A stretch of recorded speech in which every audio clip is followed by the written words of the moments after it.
भगवान श्री कृष्ण के ये 4 गुण आपके जीवन को बदल सकते हैं। भगवान श्री कृष्ण से प्रेम के साथ साथ जीवन के सबसे खराब दौर में कैसे अच्छा परिणाम पाएं, इसका गुण भी हम लोग सीख सकते हैं। अपने जन्म से लेकर लीला समाप्ति तक, अपने पूरे अवतार के समय तक भगवान श्री कृष्ण ने कई संघर्षों को सुलझाया और देखा भी। परिस्थिति को अपने अनुकूल बनाने की कला सिर्फ श्री कृष्ण में ही थी। इसलिए हम आपको बताने जा रहे श्री कृष्ण की उन बातों के बारे में जिनसे आप अपने जीवन के कठिन समयों में श्रेष्ठ फल पा सकते हैं। पढ़ाई रचनात्मक होनी चाहिए। भगवान श्री कृष्ण ने 64 दिन में 64 कलाओं का ज्ञान प्राप्त कर लिया था। श्री कृष्ण ने वैदिक कलाओं के साथ साथ दूसरी कलाएं भी सीखी थीं। शिक्षा ऐसी होनी चाहिए जिससे आपके व्यक्तित्व का रचनात्मक विकास हो।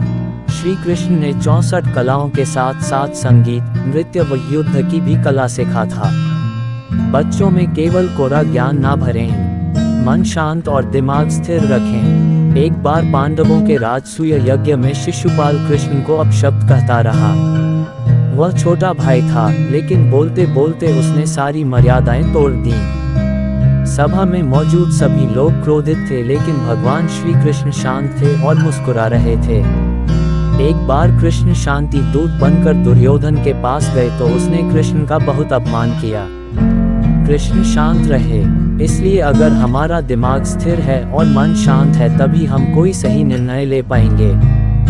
गुस्से में हमेशा नुकसान होता है। भगवान श्री कृष्ण ने दुनिया के कई राजाओं को हराया था, लेकिन कभी किसी राजा का सिंहासन छीना नहीं।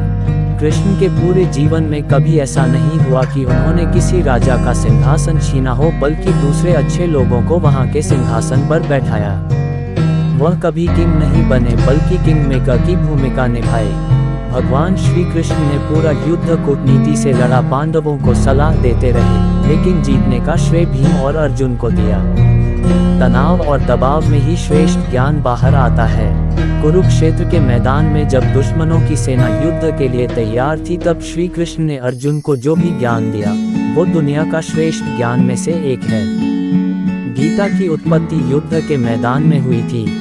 जीवन की अच्छी बातें तनाव और दबाव में ही होती हैं। अगर आप दिमाग को शांत रखने की कोशिश करेंगे तो कठिन समय में भी आप अच्छा परिणाम पा सकते हैं।